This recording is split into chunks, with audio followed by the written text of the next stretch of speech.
All right, let's dive into one of the most powerful and honestly, one of the most misunderstood ideas in the world of data, correlation. We're going to uncover some of the hidden connections that shape our world, and maybe more importantly, learn how to spot when our own brains are playing tricks on us. So let's kick things off with a real head scratcher. What could possibly connect the number of ice cream cones people buy with the number of shark attacks? I mean, it sounds completely absurd, right? But believe it or not, the data tells a really surprising story. And that story is this. When you actually plot the numbers, a super clear pattern pops right out. As ice cream sales climb, so do shark attacks. So, is your mint chocolate chip cone literally summoning sharks from the deep? Obviously not. To figure out what's really going on, we first need a way to actually measure this weird connection. To solve this, well, this fishy connection, we can't just guess or eyeball a trend. We need to measure it properly. And lucky for us, statistics gives us the perfect tool for the job. And that tool is called correlation. It's basically a statistical measure that tells us two really key things about a relationship. First, its strength, like how tightly linked are these two things? And second, its direction. Do they move together in the same direction, or do they move in opposite directions? You know, the absolute best way to really get a feel for correlation is to just see it with your own eyes. By putting our data points on a simple chart, what we call a scatter plot, the relationship, or sometimes the lack of one, becomes instantly obvious. So when we make these plots, we're usually on the lookout for one of three main patterns. Let's just break them down really quick. First up, you've got positive correlation. This is exactly what we saw with the ice cream and the sharks. As one thing goes up, the other tends to go up too. A classic example is the number of hours you study and the score you get on an exam. On the chart, the points just trend upwards. It's a direct relationship. Then, of course, you have the opposite, negative correlation.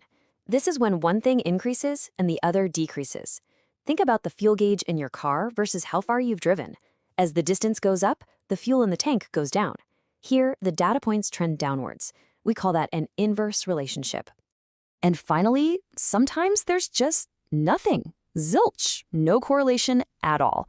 The data points look like a random cloud with no clear pattern. If you tried to plot, say, shoe size against IQ score, you'd probably see this. There's just no connection there. But, you know, just saying positive or negative is still a little vague. We can get way more precise than that. We can actually put a single number on the relationship to measure its exact strength. And that number is called the correlation coefficient, but pretty much everyone just calls it R. It's this one single value that always falls somewhere between -1 and +1, and it perfectly sums up both the strength and the direction that we see on our charts. Reading this scale is super easy. The sign, the plus or minus, that just tells you the direction, positive or negative. The number itself tells you the strength. A value of +1 or -1 means it's a perfect, straight line. And the closer that number gets to 0, the weaker and more scattered and, well, messier the relationship becomes. Okay, theory is great, but let's put this into practice. Let's see this R value in action with a quick case study. A cardiologist wanted to see if there's a connection between a person's resting heart rate and their peak heart rate when they're exercising hard. So they gathered data from 12 different people. What do you think they found? I mean, just your gut check. Would you expect someone with a higher resting heart rate to also have a higher peak heart rate? Let's see what the R value tells us. So after they crunched all the numbers, the result was an R value of positive 0.87, a very specific and a very telling number. And this breaks down perfectly. First, the sign is positive, which means, yep, as resting heart rate goes up, peak heart rate tends to go up too. And the value, 0.87, well, that's really close to 1. That tells us this isn't just some flimsy connection. It is a strong, pretty predictable relationship. Okay, now that we're armed with all this knowledge, we get correlation, we know about the R value, let's go back to our original mystery. What is really going on with the ice cream and the sharks? This brings us to what is, and I am not exaggerating, the single most important lesson in all of statistics. If you remember one thing today, make it this. Correlation does not imply causation. This is such a classic trap our brains fall into. We are wired to see patterns, and we immediately jump to assuming cause and effect.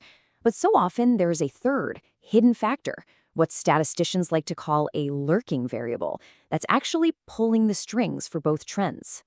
So here's the real story. The lurking variable is simply warm weather. It's the sun. When the temperature rises, two completely separate things happen. One, people buy a lot more ice cream. And two, a lot more people go swimming in the ocean. And when there are more swimmers in the water, that just increases the chances of a shark encounter. So, you see the difference, right? It looks like ice cream sales are causing shark attacks. But what's really happening is that warm weather is the puppet master, causing an increase in ice cream sales and an increase in the number of swimmers. It's a crucial distinction. And honestly, this is why knowing this stuff is so important. We are just swimming in a sea of data and headlines every single day. Being able to just pause for a second and ask, wait, is this just a correlation or is there real causation here? That's a critical thinking superpower. Always be on the lookout for that hidden factor that might be the true cause. So I'll leave you with this to think about. Now that you know about this causation trap, what relationships in your own life or things you read about might look a little different? What lurking variables could be hiding in plain sight? Something to chew on. Thanks for tuning in.